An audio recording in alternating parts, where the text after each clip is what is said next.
July the 15th, 2025. Let's gather together and experience the goodness of God. Pastor Trey Comstock. We'll begin with our scripture of the week, Luke chapter 10, verses 38 through 42. And then Pastor Emily Larson and I will talk about the difference. There's something about the difference between being a human being and a human doing. Mm-hmm. But first, a reading from Luke chapter 10, verses 38 through 42. Now, as they went on their way, he entered a certain village where a woman named Martha welcomed him into her home. She had a sister named Mary who sat at the Lord's feet and listened to what he was saying. But Martha was distracted by her many tasks, so she came in and asked, "Lord, do you not care that my sister has left me to do all the work by myself? Tell her then to help me." But the Lord answered her, "Martha, Martha, you are worried and distracted by many things. There is need of only one thing. Mary has chosen the better part, which will not be taken away from her." Okay, so this may not be a specifically Methodist disease, but Methodist is the world that I live in. I wonder if this is one of Jesus' most challenging stories for your average Methodist. This is born out of this, as we've joked about before, the semi-Pelagian nature of Wesleyan theology, that Wesleyan theology butts up so hard against works righteousness, it should always give us pause. Right. I don't, obviously, or maybe not obviously, but as I've said many times, I don't think it tips over into that. John Wesley, I think, builds a system that does hold together, but boy, it gets close. It sure does. And that's why I think to your average United Methodist, and specifically to or even just your average person who is involved in the running of a church, this is an incredibly frustrating story. Because we have a method. We have a method for doing the things, right? We have the checklists, right? We like to get the things done and make sure that we've done all the things. Well, and again, this is one story. Let us not generalize an entire theology out of it. Right. But there is plenty of an argument to be made of finding God in the midst of the doing. Yes. Right. This is a very it's a lot of my life. Right. It's a lot of how I have friends. It's a lot of how I see God. It is. I am by my nature a doer. I'm a terrible contemplative. I was reading I stumbled across a guy who was just giving away 1960s era theological journals from a box in his front lawn. Houston's a weird place, okay? And so I got one on contemplative theology or something, and I was reading about the nature of contemplation. I'm like, yep, can't do that. I love reading things like Thomas Merton. Love it. Can't do that. Nope. I don't have that in me. Right. Well, and part of this is just expecting a neurodivergent brain to focus on a single thing, right? This is not for everyone. But for some people, it's, I find God best when I'm on a mountaintop by myself. Well, because at the top of the mountain, you don't have a pile of laundry and an inbox at work, right? You have to focus. There's nothing else there. And my version of that was the Camino de Santiago, which is just, it had enough, but the thing is, it had enough baseline activity. It's one of the reasons, you're still doing. I relax at Disney World. Yeah. Right. I want to go this is about the same price. And so this is relevant. I like going to Disney. I hate cruises. There's this great Netflix documentary about the poop cruise. Oh yeah. Oh yeah. Right. And so, and then I can't do, I went on a cruise once when I was in high school, with we were doing this big senior year thing. And we're going to go on a cruise, and we had parents going with us. This was not, right. This wasn't going to become an MTV reality show, but like we went on this cruise and I was bored out of my mind. I went to an art auction. I did my homework in the ship's library. Some of it is, without telling me this was going to happen, my ex-girlfriend got invited on this trip and no one told me she was going to be there until we got to the dock. Oh, so there was that part of it that like that didn't help. Yeah. That like I'm on this boat full of norovirus with it's every cruise with my ex, but like I was just so bored. Whereas I love Disney World, and not. Maybe I'm a Disney adult, but that's really debatable. I didn't grow up with the Disney Channel. I don't really have much attachment to that mouse. I like the Star Wars stuff, but really it's a vacation with enough baseline activity that for me, I can relax. Right. That's so often because women are like, man, I just need a vacation. But then they schedule a vacation that has a ton of activities to do or hikes or whatever. And it's the same concept. Like it's a bit like, and for me, like there's like a butter zone, right? There is such thing as too much where you're just over scheduled. And my most recent trip to Disney, where I was not doing that trip for me, I was doing that trip for others. I probably tipped over into I was more the cruise director than I was on this vacation. Enjoyed it. It was a very special moment. But I knew that's what I was doing because now with that stupid app, somewhat like there has like, okay. Digression on top of the digression. The like Disney Parks app, the Disney Genie is awful because now you're playing a game of perfect information against everybody. Right. So you no longer have to guess how long the lines are. You have an app that updates about every second to tell you how long the lines are. And so now you're playing a game of perfect information against thousands of other people who have that same thing, and you can pay money to bypass that. Yep. Anyways, I spent a good chunk of that trip interacting with Disney Genie Plus. But like part of my frustration with this story is I am ADHD. And so the concept of we are going to sit and do absolutely nothing sounds like a cage. Yeah. I fear neither death nor pain. What I fear is that specific cage.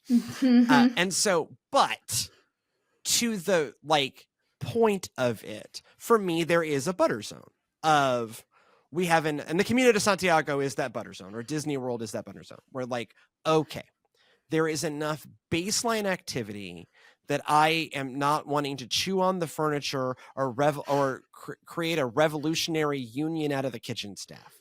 Right. I have not moved into the ceiling to give myself something to do, but I'm not so overburdened with cares and I'm not so overscheduled. I'm able to do activity, but at my own pace. Right. Like that is where I am able to like actually see the biblical wisdom of this rather than simply going, yes, do nothing and sit at the feet of Jesus. Right. No, I want to be in the kitchen. Right. I will see Jesus there, but I want to be in the kitchen. I can't. No baseline activity are the things of my nightmares. Right. This is the difference between people who want absolute silence and nothingness to meditate and people who want like a labyrinth that you can walk and meditate. You're both meditating. It's just one is you're doing and one you are being, right? You can be present in either moment and meet God in either moment.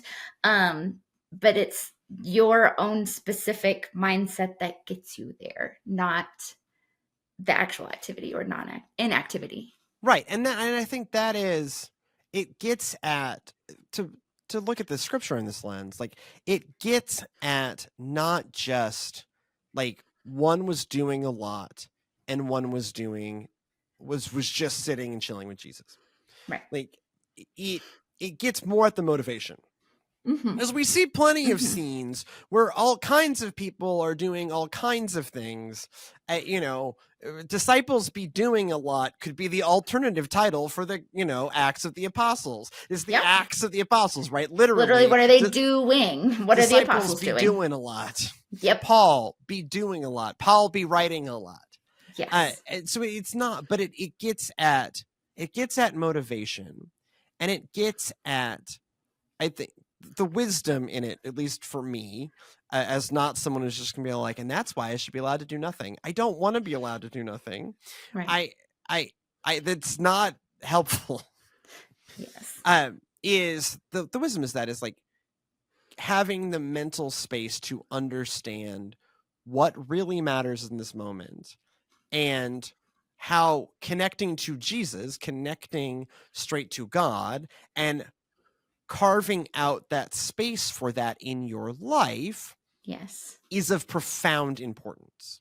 Yes.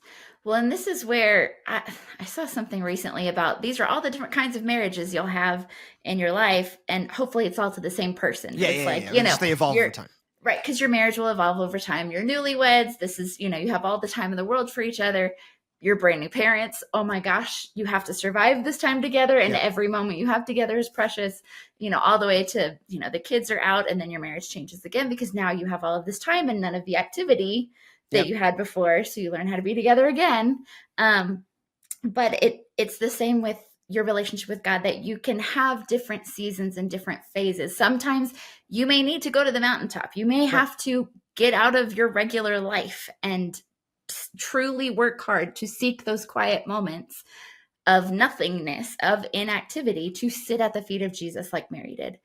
And sometimes you have a newborn and you're waking up every 2 hours, and you still get to find time. Right. And this is while you're nursing your infant through the night. You're starting a church, and good luck. Right. Right.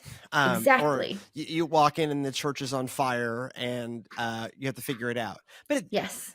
Joking about my ADHD aside, like, actually, I even have a lot of space in my life where I am just sitting and contemplating things of God. Yes. It's just called writing. Mm-hmm. I'm reading this book by the late film director David Lynch. I think it's called Catching Big Fish, Catching Big Waves. It's his reflection on. I should know. I'm like halfway through it. I should know the title of this book, but it is his reflection on transcendental meditation and the creative process. Mm-hmm. And it was given me by my lovely wife when I had come across it at a bookstore, and I had not bought it because I thought it was too expensive. And so then she bought it for me for a gift-giving holiday, in which case I could not turn it down. And I'm very glad to have had it, and I've read about 2/3 of it so far, and really enjoying it. But there's this great piece, and he's not talking about Jesus. He is talking about art and transcendental meditation, but it connects to where I'm going. That, like, he knew one of his friend's dads was a professional painter, was like a portrait painter or something, and would talk about the creative process, and said, like, if you want, like, to get a good hour of painting in, you need like 4 uninterrupted hours to get 1 good hour of painting. Because to get 1 good hour of painting, you need to make sure that all of your materials are right. You need to make sure that you are relaxed. You need to make sure that you don't have to, like, drop everything in 15 minutes to go to an appointment. Right. And I am not a painter, but I am a writer. And I am a writer specifically of things relating to God. It's, you call it pastor, but, like, I write at least a 20-minute monologue every week, which we call a sermon, but a sermon. And I'm writing sermon series, and I'm writing a fair amount, and I resonate with that. For me to get a good amount of writing in means I've got to have uninterrupted time. In fact, you and I were talking before the show about the ways that, like, my family life is structured so that I have time like a working artist. And so it's why I do the morning shift with our children and my wife does the evening shift with their children, so that come a certain time in the day when the rest of the numbskulls have left me alone at church. I lie. The interruptions are important. I love collaborating with the congregation, but I'm never going to write anything if that's what's happening. Right. And so I have to carve out these times. And so I just call it writing, but I am writing on spiritual matters. It's a very spiritual process. Mm-hmm. It's about as like squishy as I get is like, the like meditative, prayerful nature of being a professional writer in a Christian sense, because I suffer from all of the diseases of the professional writer, other than the substance abuse problem. Leave the coffee out of it for a second. I might suffer too much caffeine. Too much caffeine. Way too much caffeine. I may indeed suffer from all of the, diseases of the professional writer. But when I read that in David Lynch's book, I'm like, oh yeah. Oh, that's exactly, because like if I have like a 2-hour block, but at the end of that 2-hour block, I have a heavy meeting, I'm not going to get the sermon series done in that 2-hour block. Right. Whereas if it was a different 2-hour block, if it's a 2-hour block at the end of my day where I'm sitting at Black Hole Coffee, near Rice University, I'm drinking a cafe au lait at 8:00 at night, crazy amount of caffeine. Yeah. And, or I'm there at like 7:00, the shop doesn't even close until 10. And so like, oh, I know I have time. I know I have coffee. I know I'm in a great space. Your paintbrushes are just right. You just call it coffee. Yes. It's espresso. I just call it coffee and my laptop and my notebook. But even I'm like weirdly specific about my pencils and my paper and, surrounding with typewriters. Oh, I found this thing that is like a modern take on a typewriter. So it's like an e-ink display and it's like made of solid metal and it has just like a very small, so you can only see the words. You can't pull up any other windows, but it like saves it digitally and you can like backspace. But you can type. Yeah, you can type. Like an old school. It's like $700, so that's why I don't own it. But like it's beautiful. Anyways, but like yes, but all of that, and that is my version of being Mary. And maybe some of it is okay. We've achieved the thing. We have achieved the amount of base level activity or the like motivation. And this is probably where Mary is just better than me. Where like I needed that motivation. I needed that, not just that desire for God, but the deadline of having to write one of these things all the time has really helped my relationship with God. I am never going to remember all of the circumstances by which I had this conversation. Oh, I do remember it. It was these like missional wisdom consultants that we were working with like years ago. You may not remember this conversation. So he was talking about like, he was doing spiritual direction with somebody and they were just like, oh, I never have time for God. And what he did in this spiritual direction conversation was like, no, you're writing sermons. That is time for God. It's okay for that to be your time with God. And I'm like, yes, that. It's like, I can often say like, oh, I don't have any time for study. I study the Bible all the time. All the time. Like every day. I'm talking about it right now. Yes. I just then write something about it, which is, for me, and I know this is not everybody who got into the sermon writing business, but I got into the sermon writing business out of training to be a professional artist, just a professional performing artist. But I trained to be like writing and performing things because I found at a very early age that fed my soul. Yes. And so the concept that like, oh, now I've just integrated that deep into my faith practice and I happen to get paid for it to be leading a religious community. But like the process of sermon writing, I might do it less often if it was just up to me. But, we have a whole show called Cut the Crap that was largely built off of essays that I wrote when I couldn't sleep about God. They started out as essays for no purpose. Right. And eventually deep theological concepts that interested us. Right. And so that was, again, it to me, and maybe this is just in defense of being ADHD, but like to me, this is not just about like judging activity versus valuing inactivity. Right.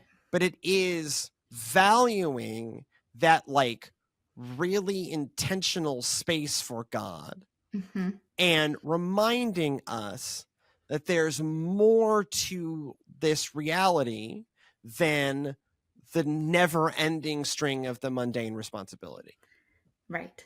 Well, and I think that that's so important, is to recognize where God is already, which is, by the way, everywhere, but where you can connect to God, those God touch points, those God moments in your life in the midst of your mundane everyday. Yeah.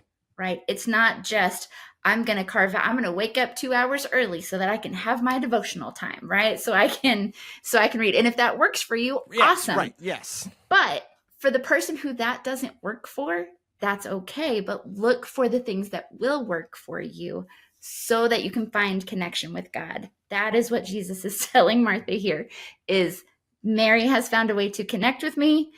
Martha, I need you to do the same. Right. Right. And that you are, Martha, you can't see the deeper level of what's happening here. Right. And that's the real challenge. It is, Mary doesn't look like she's doing anything. But, this is, the line I opened the show with, the difference between being a human being and a human doing. And, I think there's a certain piece of the American or like Protestant mindset, and this is where it all starts to blur into a melange, is that, the only value we have is in our doing.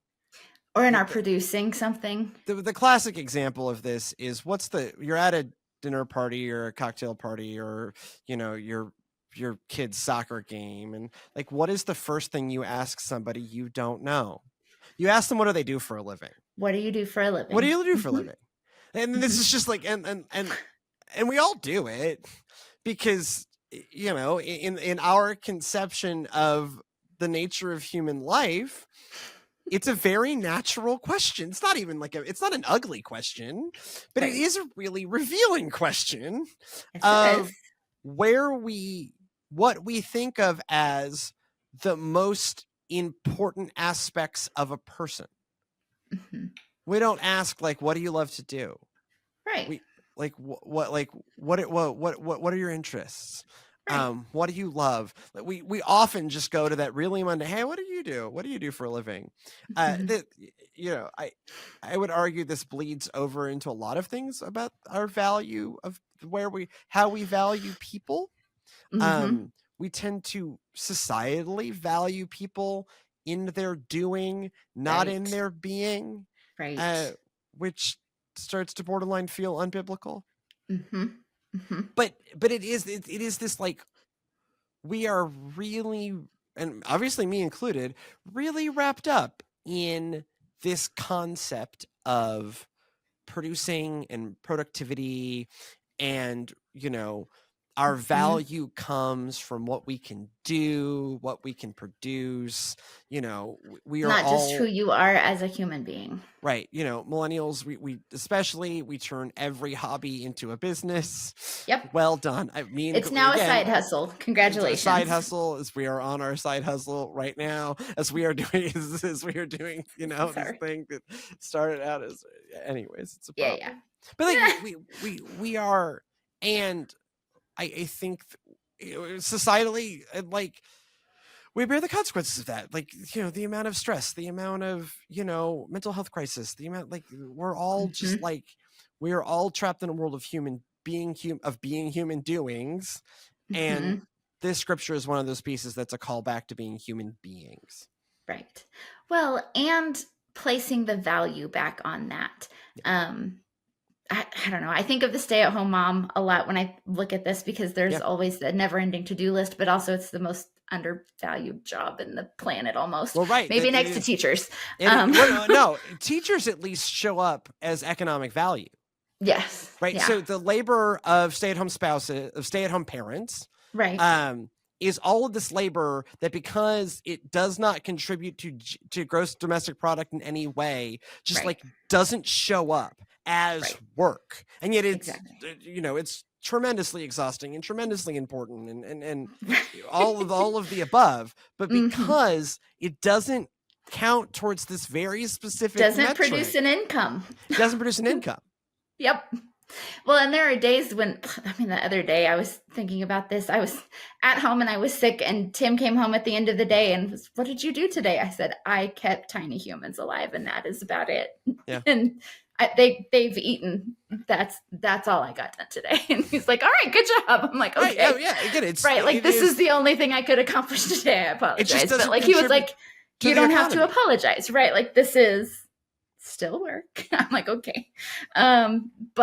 But yeah, so recognizing that there is value in the not doing, and in the pause, and in that, so long as we are finding that genuine connection as we are pausing.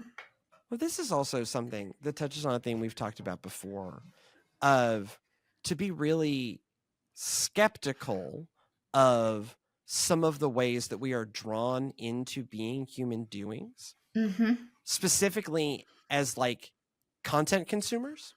Yes. There's this great interview that we read back on the How to Restart a Church show. We read a chunk of this interview from Reed Hastings, the then CEO of Netflix, when asked what was one of Netflix's biggest competitors, and he named the concept of sleep. The concept of sleep was one of Netflix's biggest competitors, because all of these like content systems, Netflix's streaming services are this, the social media platforms that we use to post this show are this. They're all based on consumption. Particularly the social media networks want to keep you on them and clicking as much as possible. Yes. Because that's how they get their money. They sell advertising to you. They also sell your clicking activity to advertisers. Yes, and so the more you click, the more data they have on you to sell. And the more you're on their service, the more ad impressions you're seeing. So remember that for all of these things, and we're posting on them in the same way that Paul met in the Agora, which was full of, sex work and, food sacrificed to idols, was full of evil stuff. Slaves were sold in the Agora. Sex workers were sold in the Agora. Right. And yet Paul is in the Agora. It's why we're on same exact idea as why we're on Facebook. Yes. It is that equivalent. But remember that you're the product, not the consumer. You're the product. You are the cow being raised for the slaughter. Yep. And so they don't want you to rest. They don't want you to sleep. To sleep. Literally to sleep. Sleep is their competitor. They don't want you to disengage and contemplate the nature of God, or call your mom, or hug a child, or pet a puppy. Connect with the people around you. Yes. Touch grass. In the end, the message of today, we could have just named this sermon, "Please touch grass." Please, dear God, touch grass and think about God. Touch grass and think about the nature of creation. Please, dear God, touch grass. Please go find some time to do so. Because and this is, and we're on TikTok. We also produce digital cocaine, but it is literally, it's just digital cocaine. It's just dopamine hits over and over again every 30 seconds. Just keep you. And I was in a pub after Bible study, and we were talking about the ills of the modern world, and someone was describing their TikTok feed to them, and I'm like. So someone was describing their TikTok feed to me, and I'm like, oh dear God. It's why I don't do it. It's why you feed me into that wood chipper to post it. I fed you into that wood chipper years ago. It's fine. I can't, and I will not. It's not, I don't get on TikTok, not because the kids these days. It's because it's digital cocaine. Right. Have I already told you to read The Anxious Generation?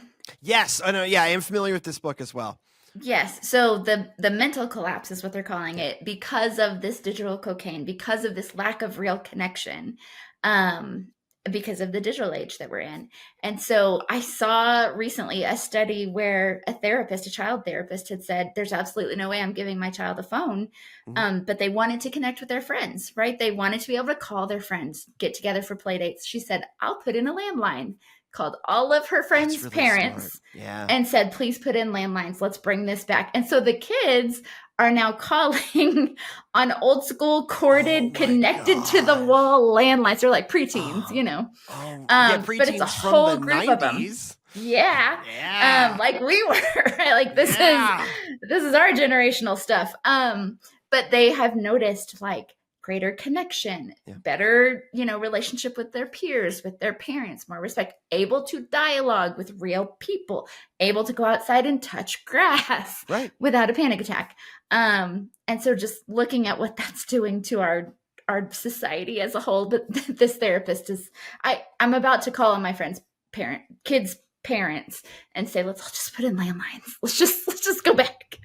we have been reasonably strategic up until now, but I even noticed a difference. Like last year we got Thomas a tablet and things were different. Like we're really, and I'm probably, he will probably look back on me as a parent and just, I am not strict in so many ways. And I really intentionally deconstruct the like weird strictures of Christian parenting, and and I'm a big pop culture person, and so I was not the kid like, no, you can't watch that. No, he's seen all the Marvel movies. We're watching the Lord of the Rings films. I probably introduced PG-13 media to him too young, but he's okay, right? Like, and God bless Esther being the second kid. She's got no hope, but when it comes to device usage and social media in particular, like I'm even strict about Roblox. Right. Like, and again, and blessedly, I am blessed with Thomas, who is this like really well-behaving, well-meaning child. And so you set up a stricture for him and he's going to respect that. And I think that, I don't know if that speaks well of me, but it certainly speaks well of him. But like, so just wait till Esther's that age. Yeah. Right. Then it'd be a different story. But by then it's probably, little chips in our eyeballs, right? Who knows what the next few years will bring. But I noticed a difference, even just like him having his own device versus making it to the age of 9 without having his own device. But even that, like we have like strict screen time limits in the summers, and they both keep to them because like I do want them to touch grass. I do want them to play with friends. I take in the summers, like I take Thomas out for runs with me sometimes, like we get him out of the house, and like it's not just consume the digital cocaine, be trapped in this kind of, and particularly with social media, it is largely useless doing. To Martha's credit, she's at least getting the housework done. Right. She's at least taking care of the rest of the apostles and all of those things. She's not just consuming digital crack for hours. There's this games journalist I really respect, Janet Garcia.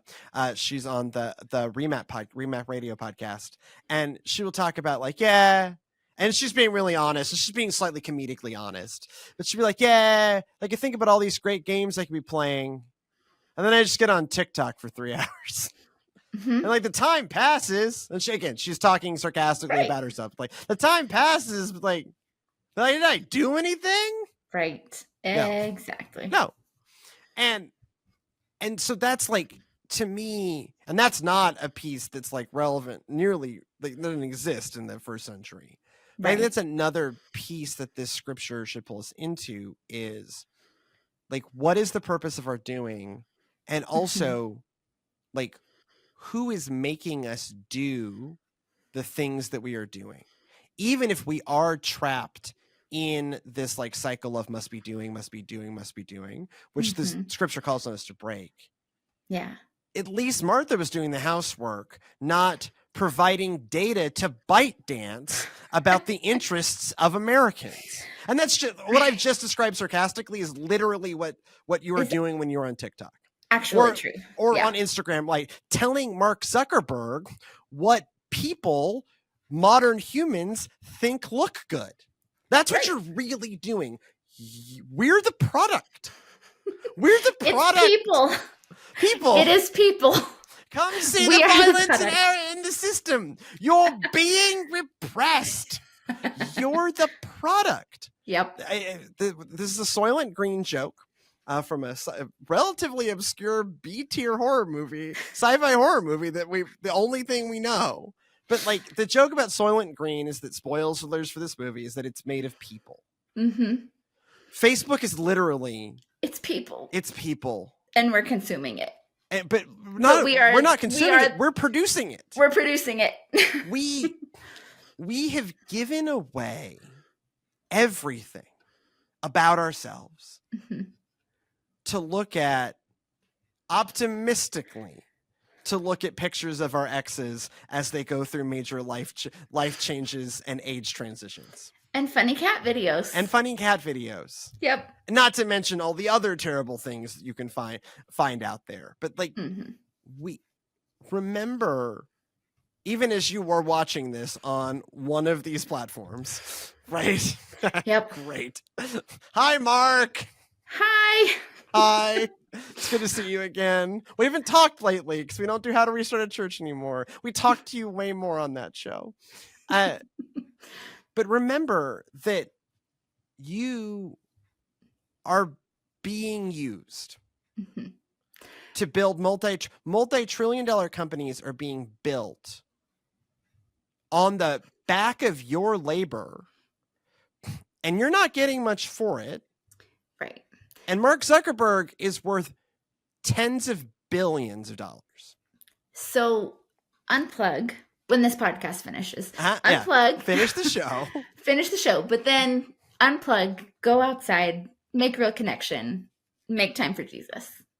And even if that means like a certain level, if you're like me, and like a certain level of base activity, right? Figure out what that butter zone is for you.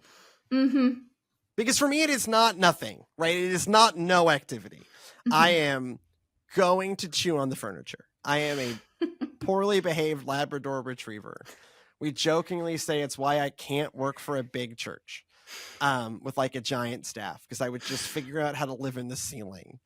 It's just not, I need a certain level of base activity. And so like, for me, like joking aside, it's sermon writing, right? That is a thing where I really do, to do it right, to do it well, I have to carve out a ton of space. Yes. And I have to like really intentionally seek that out. I have to carve it out because life is not just going to deal it to me. And yes, technically I'm working, but I'm also like doing something that I find very spiritually fulfilling, which is, this might be overstating the quality of my sermons, but I am producing religious art in my own way, to the degree of my own skill. I'm not Michelangelo. I'm not making any claim of that. I'm none of the Ninja Turtles. But writing and performance and comedy are my arts, and I do see them as art. And producing religious art is something that I do find God in. There was and I won't get into the details. We didn't at the time, and it's probably still not. But there was a time in the past season of my life where I got really attacked for a piece of religious art that I made, for a thing that I wrote. You, by the way, heard this thing, and you probably don't even remember it. But it is the thing that I won't identify the thing, because I don't think we identified the thing at the time. Nah, but there was a thing that I wrote that aired on this channel and on this show, not on this channel, the previous channel, but like aired on this channel. It was, we'd already launched Divine Provisions Go. We'd launched on this channel. Yeah. Then certainly if you're a podcast listener on the podcast feed that aired on this feed, that I got in a lot of trouble for. Mm-hmm. And I lost the ability to write for 3 weeks. Mm-hmm.